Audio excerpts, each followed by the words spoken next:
योहानाचं पहिलं पत्र अध्याय 1 वचन 8 आणि 9.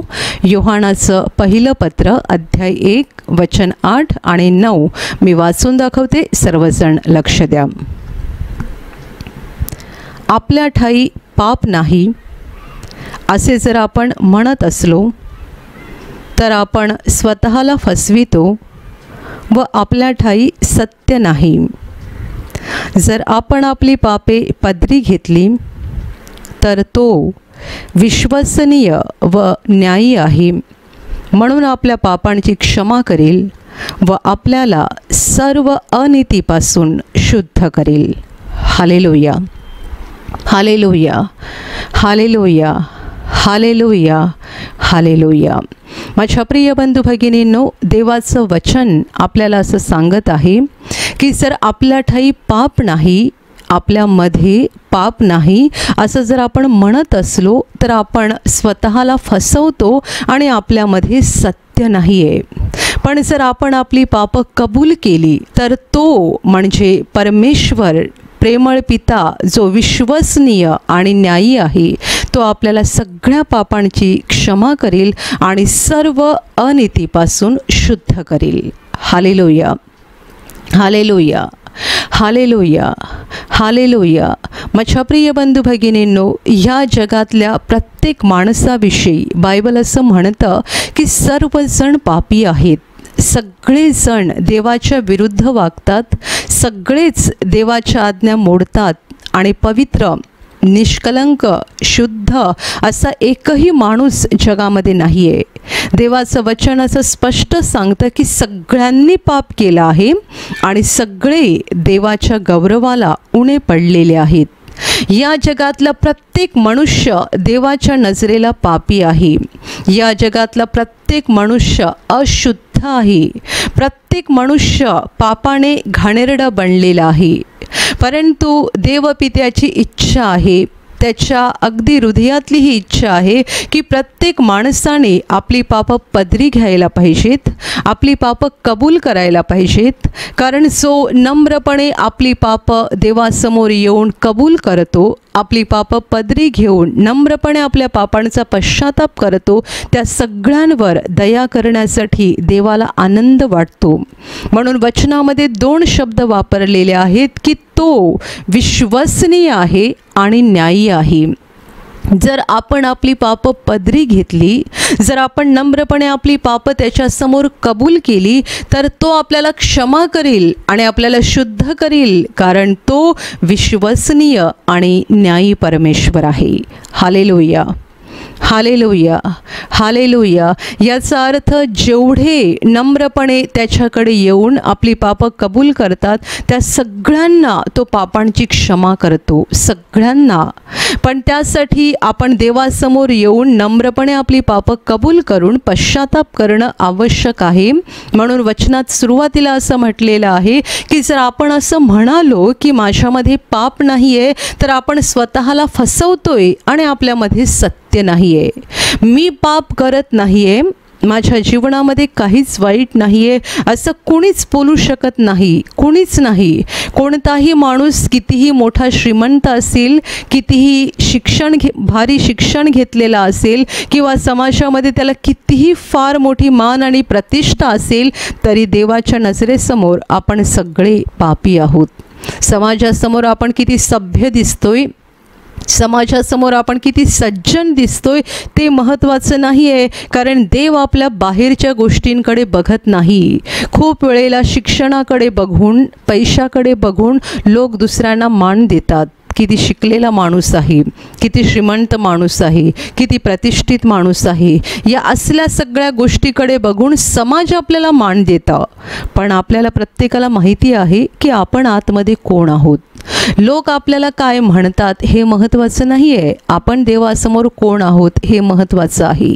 लोक तुम्हाला सभ्य समजत असतील, लोक तुम्हाला सज्जन समजत असतील आणि तुम्हीही लोकांसमोर तसा वाणत असाल, परंतु तुम्ही कोण आहात, तुमच्या हृदयातले विचार, तुमच्या मनातल्या भावना आणि तुमच्या जीवनातली सगळी गुप्त पापं फक्त तुम्हाला आणि देवाला माहिती आहेत. आणि म्हणून हे वचन असं म्हणतं की जर कोणी सांगत असेल की माझ्यामध्ये पाप नाही आहे आहे, तर तो स्वतःला फसवतो. देवाला कोणी फसवू शकत नाही, तो स्वतःला फसवतो. आपण याचे एक सुंदर उदाहरण बायबलमध्ये बघतो, जे प्रभू येशूने स्वतः सांगितलेलं आहे की एकदा एक परुषी आणि जकातदार दोघं मंदिरामध्ये प्रार्थना करण्यासाठी गेले. परुषी हा लोकांच्या दृष्टीने एक सभ्य सज्जन असा माणूस आहे आणि जकातदार हा लोकांच्या दृष्टीने एक लुबाडणारा लुटणारा असा वाईट दुष्ट आणि पापी माणूस आहे.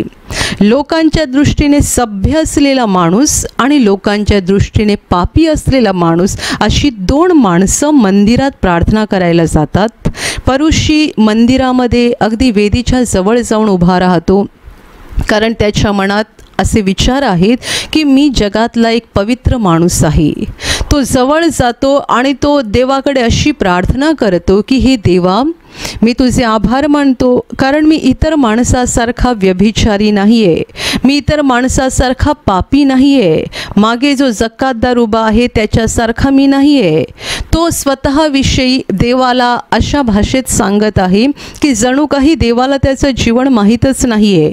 मी लुबाडणारा नाही आहे, मी लुटणारा नाही आहे, मी अधर्मी नाही आहे, मी व्यभिचारी नाही आहे, मी पापी नाही आहे, मी चांगला माणूस आहे, मी खूप प्रार्थना करतो, मी आठवड्यातून 2दा उपवास करतो, मी दान धर्म करतो. तो देवासमोर आपलं जीवन किती चांगलं आहे हे दाखवण्याचा प्रयत्न करत होता. आणि अशी त्याची प्रार्थना सुरू असताना जकातदार जो मंदिरात प्रार्थना करायला आला होता तो मात्र जवळ आला नाही, कारण त्याच्या मनात अशी एक भावना होती की मी अतिशय पापी माणूस आहे आणि त्यामुळे देवाच्या जवळ जायची माझी लायकी नाही आहे. डोळे वर करून देवाकडे बघावं इतक्या लायकीचा पण मी नाही आहे.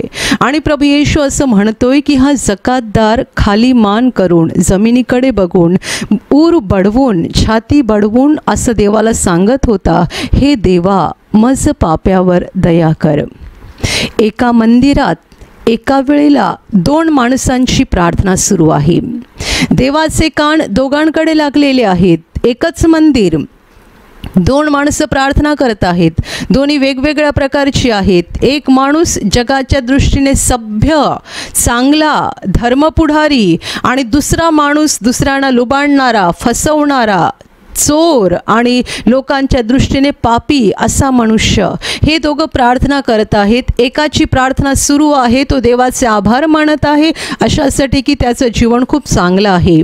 तो देवाचे आभार मानत आहे की तो एक सज्जन सभ्य आणि पवित्र जीवन जगत आहे असा त्याचा समज आहे.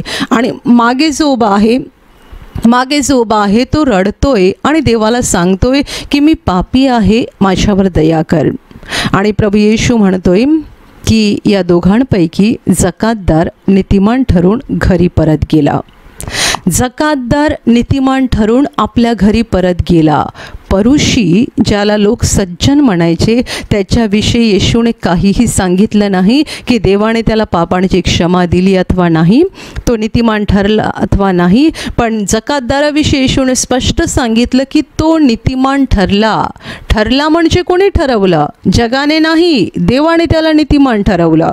आणि नीतिमान ठरवलं याचा अर्थ असा की देवाने त्याला पापांची क्षमा दिली, देवाने त्याला त्याच्या पापातून शुद्ध केलं, देवाने त्याला त्याच्या पापातून मुक्त केला. आणि हा जगाच्या दृष्टीने लुटणारा लुबाडणारा पापी जकातदार देवाने नीतिमान ठरवला आणि नीतिमान ठरून तो आपल्या घरी परत गेला. Hallelujah, hallelujah, hallelujah. ही आज संपूर्ण जगाची गत आहे. जगामध्ये जे लोक फार सज्जन सभ्य असतात त्यांना असं वाटतं की आम्ही काय पाप केलेलं आहे, मी काय एवढं मोठं पाप केलेलं आहे. आणि असले लोक कधीही नम्र होत नाहीत आणि आपली पापं कबूल करत नाहीत, कारण त्यांच्या जीवनामध्ये काही प्रमाणामध्ये जो चांगुलपणा असतो तो चांगुलपणा त्यांच्या डोक्यामध्ये एवढा गच्च भरलेला असतो की त्यांना असं वाटतं की मी एक सज्जन माणूस आहे, मी सभ्य आहे. लोक तर मला सज्जन म्हणतातच, पण देव पण मला सज्जन म्हणणार, कारण मी अशी अशी अशी अशी चांगली कामं करतो. माझ्या प्रिय बंधू भगिनींनो, आपण कोण आहोत हे आपल्याला स्वतःला माहिती आहे आणि देवाला तर अधिक माहिती आहे. आपण दुसऱ्यांना फसवू शकतो, परंतु देवाला कधीच फसवू शकत नाही. त्यामुळे प्रत्येक माणसाने देवासमोर आल्यानंतर नम्रपणे आपली पापं कबूल करण्याची गरज आहे. जो आपली पापं कबूल करतो त्याच्यावर देव दया करतो, त्याला पापांची क्षमा करतो. जो पापं कबूल करत नाही त्याच्यावर देव दया करू शकत नाही आणि त्याला कधीही पापांची क्षमा मिळू शकत नाही. हे एका उदाहरणातून प्रभू येशूने अगदी स्पष्टपणे दाखवून दिलेलं आहे. Hallelujah, hallelujah, hallelujah, hallelujah. पश्चाताप करा हे येशूने का शिकवलं? प्रभू येशू पश्चातापाची शिकवण देत होता. प्रभू येशू जगात यायच्या अगोदर बाप्तिस्मा करणारे योहान देखील पश्चातापाची शिकवण देत होता. पश्चाताप म्हणजे पाप कबूल करा, देवाकडे क्षमा मागा आणि पापापासून मागे फिरा. पाप कबूल करा, देवाकडे क्षमा मागा आणि पापापासून मागे फिरा. ही गरज कोणाला आहे? सगळ्यांना, जगातल्या प्रत्येक माणसाला, मग तो कोणत्याही देशाचा नागरिक असो ना, जगातल्या प्रत्येक माणसाला, मग तो किती शिकलेला असो, श्रीमंत असो, नावाजलेला असो, प्रतिष्ठित असो, प्रत्येकाला गरज आहे पाप कबूल करण्याची, पश्चाताप करण्याची, क्षमा मागण्याची आणि आपल्या पापांपासून मागे परत वळण्याची. Hallelujah, hallelujah, hallelujah, hallelujah. लक्षात ठेवा, देवाला अशा अंतकरणावर दया करायला आनंद वाटतो जे हृदय देवासमोर नम्र होतं. देवाला अशा हृदयावर दया करायला आनंद वाटतो जे हृदय देवासमोर लीन होतं, नम्र होतं आणि आपली पापं कबूल करतं. जर कोणी म्हणतं की मी पाप करत नाही, तर देवाचं वचन म्हणतं की तुम्ही स्वतःला फसवत आहात, देवाला नाही. तुम्ही स्वतःची फसवणूक करून घेत आहात, देवाला नाही फसवू शकत. खूप वर्षापूर्वीची गोष्ट आहे. प्रार्थना केंद्रामध्ये एक माणूस निवासी शिबिर करण्यासाठी आलेला होता. या माणसाला कॅन्सरचा आजार होता आणि तो एकटाच शिबिरासाठी आलेला होता. ज्या वेळेला शिबिराच्या तिसऱ्या दिवशी काउन्सिलिंगचा दिवस होता, तेव्हा हा माणूस ब्रदरांना भेटण्यासाठी गेला आणि त्याने ब्रदरांना सांगितलं की मला असा आजार झालेला आहे आणि माझे उपचार सुरू आहेत, तुम्ही माझ्यासाठी प्रार्थना करा की मी या आजारातून बरा व्हायला पाहिजे. ब्रदरांनी त्याला विचारलं, तुमच्याकडून जी काही पापं घडलेली आहेत ती कबूल करा, त्यासाठी पश्चाताप करा आणि क्षमा मागा, म्हणजे देव तुमच्यावर दया करेल. त्यावर हा माणूस लगेच म्हणाला की पाप, मी माझ्या जीवनामध्ये काही पाप असं केलेलं नाही आहे, मी खूप चांगलं जीवन जगलेलो आहे आणि माझ्या अवतीभोवती असलेल्या सगळ्या लोकांना माहिती आहे की मी माझ्या जीवनामध्ये वाईट असं काही केलेलं नाही आहे, मी खूप चांगलं जीवन जगलेलो आहे. ब्रदरांनी त्यांना पुन्हा सांगितलं की तुम्हाला पाप कबूल करण्याची गरज आहे आणि तरीही त्यांचं म्हणणं एकच होतं की मी काही वाईट काम केलेलं नाही आहे. आणि थोड्या वेळानंतर ते असं म्हणाले की मला फक्त एकच गोष्ट आठवते की खूप वर्षापूर्वी मी आमच्या घरामध्ये काम करणाऱ्या मोलकरणीला एकदा रागाने जोरात ओरडलो होतो, बस या पलीकडे मी माझ्या आयुष्यात काहीही पाप केलेलं नाही आहे. ब्रदरांनी विचार केला की या माणसाशी अधिक बोलून काही उपयोग नाही आहे. ब्रदरांनी त्यांच्यावर प्रार्थना केली आणि त्यांना पाठवून दिला. ते निघून गेले आणि त्या रात्री त्यांच्या बायकोने केंद्रामध्ये फोन केला. त्यावेळेला हे बंधू तिकडे शिबिरामध्ये होते, कारण तेव्हा 5 दिवसांचं शिबिर होतं. तो शिबिराचा 3रा दिवस होता. त्यांच्या बायकोने फोन केला आणि फोन करून तिने ब्रदरांना असं सांगितलं की माझे पती तिकडे शिबिरासाठी आलेले आहेत, त्यांना कॅन्सरचा आजार झालेला आहे, पण मी तुम्हाला त्यांच्याबद्दल जे काही सांगते ते कृपा करून जरा ऐकून घ्या. हा माणूस अतिशय वाईट आहे, अतिशय दुष्ट आहे आणि त्याने इतक्या काळामध्ये माझा छळ केलेला आहे, माझ्या कुटुंबाचा छळ केलेला आहे आणि या माणसाच्या जीवनामध्ये भयंकर पाप आहेत. त्यांच्या बायकोने धडाधड त्यांच्या पापांची यादी वाचून दाखवली आणि ही बाई म्हणते, कृपा करून प्रार्थना करा की या माणसामध्ये बदल व्हावा. तो बरा होणार की नाही ही दुसरी गोष्ट आहे, परंतु त्याच्यात बदल व्हावा आणि त्याला ही पापं कळावीत एवढी माझी इच्छा आहे. माझ्या प्रिय बंधू भगिनींनो, जेव्हा ह्या माणसाला ब्रदराने विचारलं की तुमच्या जीवनात काही पापं आहेत का, त्यासाठी पश्चाताप करा, त्यावर हा माणूस म्हणतोय की पाप, मी माझ्या जीवनात पाप असं काही केलेलं नाही आहे, मी खूप चांगलं जीवन जगलेलो आहे, माझ्या अवतीभोवतीच्या लोकांना पण माहिती आहे मी फार चांगला माणूस आहे, मी सगळं चांगलं काम करतो, वाईट काही करत नाही. Hallelujah, hallelujah, hallelujah. अशी आज माणसांची प्रवृत्ती आहे. किती लोक अंतकरणाने गर्विष्ठ झालेले आहेत, जीवन पापाने घाणेरडं झालेलं आहे आणि तरी म्हणतात मी सभ्य आहे, मी सज्जन आहे, माझ्या प्रिय बंधू भगिनींनो, तुम्ही अंगामध्ये सफेद कपडे घातले म्हणून तुम्ही सभ्य होता असं अजिबात नाही आहे. कडक इस्त्री केलेले स्वच्छ कपडे घातले म्हणून तुम्ही सज्जन होता असं अजिबात नाही आहे. कारण तुमचे कपडे पांढरे असतील, तुमचे कपडे स्वच्छ केलेले आणि चांगले कडक इस्त्री केलेले असतील, परंतु देव तुमच्या कपड्यांकडे पाहत नाही, तो तुमच्या हृदयाकडे पाहतो.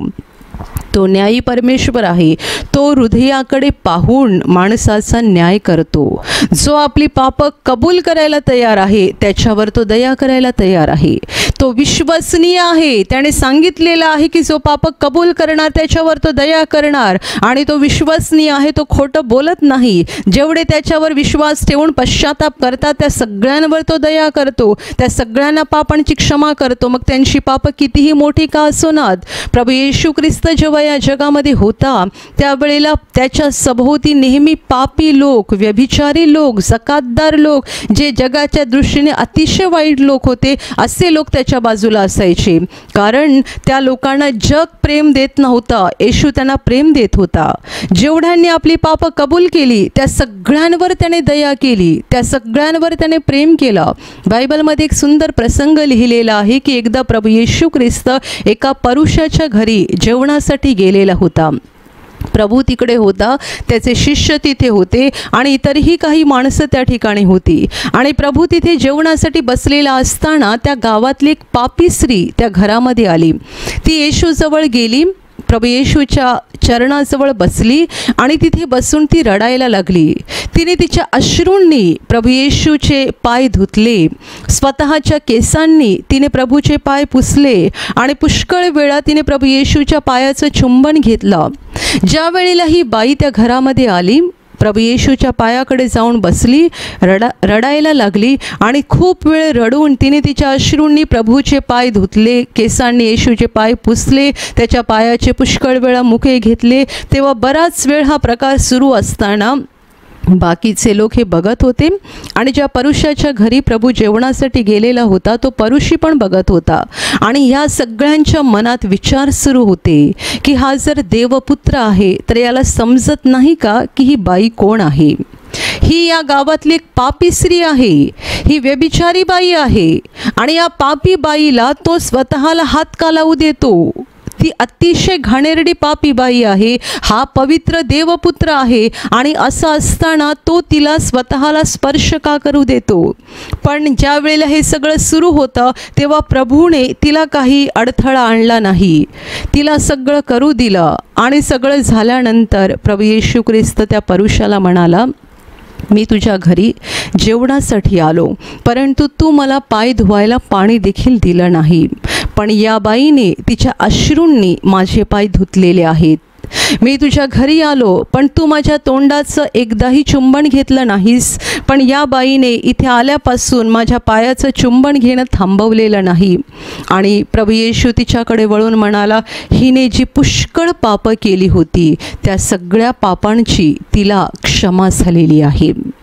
माझ्या प्रिय बंधू भगिनींनो, शेकडो लोकांच्या समोर प्रभूने घोषणा केली, तिला तिच्या सगळ्या पापांची क्षमा झालेली आहे. तिला एवढ्या लोकांच्या समोर अगदी उघडपणे प्रभूने पाप क्षमा केली, अगदी उघडपणे. का? तिचं वर्तन पहा. तिने कोणाची लाज बाळगली नाही, कोणाचा विचार केला नाही की ते लोक मला बघतील, ते माझ्याबद्दल काय बोलतील. तिने असला काहीही विचार केला नाही.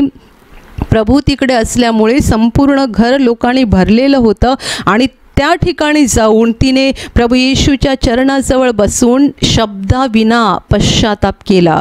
तिने मुखाने काही बोलली नाही, पण तिची सगळी कृती पश्चातापाची कृती होती. ती का रडत होती, ती का अश्रू ढाळत होती, तिला तिच्या पापांची जाणीव होत होती. प्रभूच्या चरणाजवळ बसून जेव्हा ती रडत होती तेव्हा शब्द तिच्या तोंडातून निघत नव्हते, पण प्रभू मात्र तिच्या हृदयातले शब्द ऐकत होता. ती अश्रू ढाळून प्रभूला जे काही सांगत होती तो आवाज प्रभूच्या कानात येत होता आणि सगळ्या लोकांच्या समोर प्रभूने घोषणा केली, हिला तिच्या पुष्कळ पापांची क्षमा झालेली आहे. Hallelujah, hallelujah, hallelujah. माझ्या प्रिय बंधू भगिनींनो, पापक्षमा प्रत्येक माणसासाठी महत्त्वाची आहे. पाप क्षमा. तुम्हाला आणि मला पापांची क्षमा जर झाली नाही तर आपलं या पृथ्वीवरचं जगणं व्यर्थ आहे. तुम्ही विमानातून किती फिरलात, तुम्ही ऐशारामात किती राहिलात, तुम्ही किती चांगले चांगले कपडे घातले, तुम्ही किती चांगल्या चांगल्या ठिकाणी फिरून आलात, परदेशवाऱ्या किती केल्यात, ते काही महत्त्वाचं नाही आहे. तुम्हाला तुमच्या पापांची क्षमा झालेली आहे का हे महत्त्वाचं आहे. तुम्ही अमेरिकेला 10 वेळा जाऊन आला आहात की 25 वेळा जाऊन आला आहात, मोठ्या गर्वाने लोकांना सांगू नका. पापांची क्षमा झालेली आहे का तुम्हाला?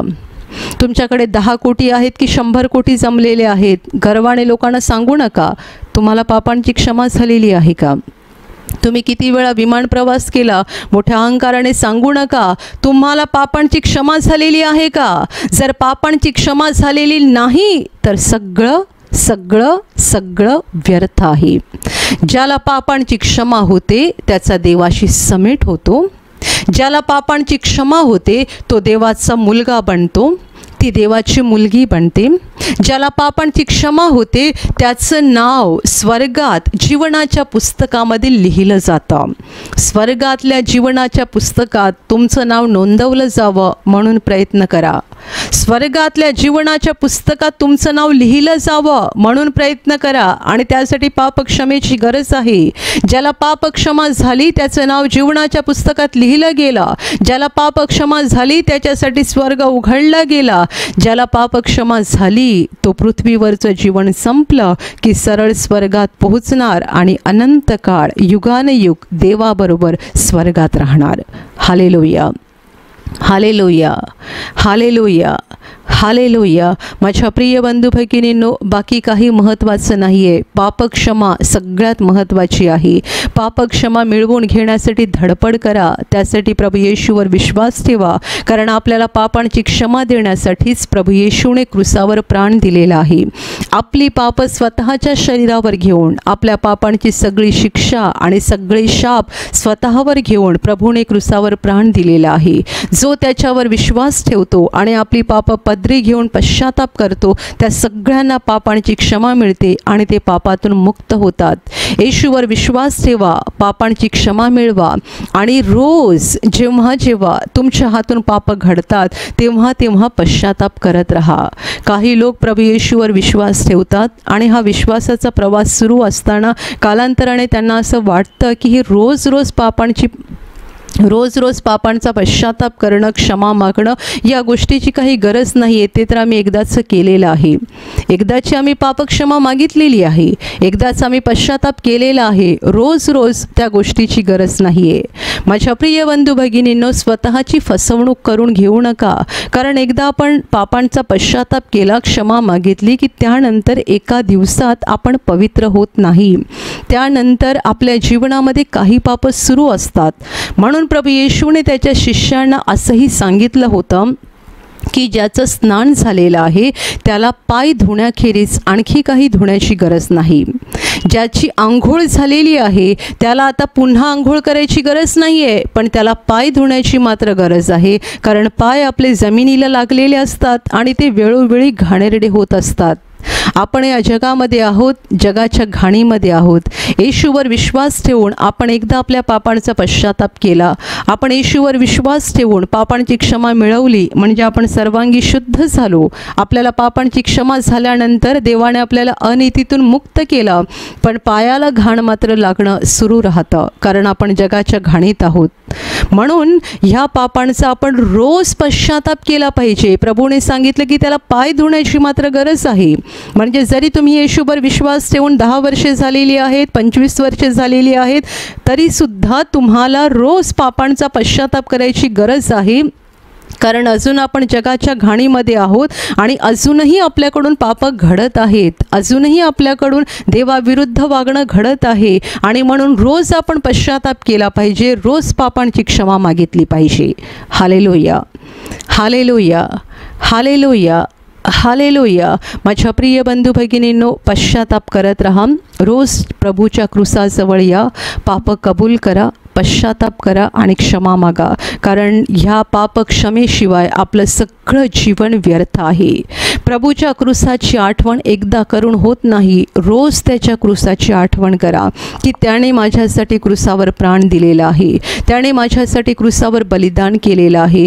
त्याच्या क्रूसाकडे रोज पहा, रोज त्याच्या बलिदानाची आठवण करा आणि रोज तुमच्याकडून जी पापं घडतात त्यासाठी पश्चाताप करा, क्षमा मागा, कारण तो विश्वसनीय आणि न्यायी देव आहे.